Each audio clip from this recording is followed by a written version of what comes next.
फक्त 2 साहित्य वापरून अगदी कमीत कमी वेळेमध्ये मस्त कुरकुरीत अशी तिळीची चिक्की कशी बनवायची ते पाहूया. त्यासाठी सर्वात अगोदर पोळपाटाला इथे थोडंसं तूप लावून घ्यायचं आहे.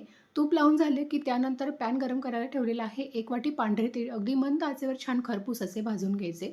तीळ चांगले भाजून झाले की काढून घ्यायचे आहे. त्यानंतर 1.5 चमचा तूप यामध्ये घातलेला आहे आणि 1 वाटी गूळ घेतलेला आहे. जेवढे आपले तीळ आहे तेवढाच आपल्याला गूळसुद्धा घ्यायचा आहे. गुळाचा इथे छान पाक तयार करून घ्यायचा.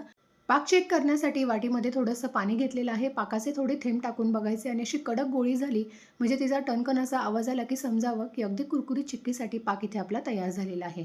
लगेच गॅस बंद करायचा आहे आणि भाजलेली सर्व तीळ यामध्ये घालायची आहे आणि फटाफट याला मिक्स करून घ्यायचं. त्यानंतर तूप लावलेल्या पोळपाटावर सर्व मिश्रण इथे ओतून घेतलेलं आहे आणि फटाफट आपल्याला बेलण्याने याला व्यवस्थित असं सेट करून घ्यायचं आहे.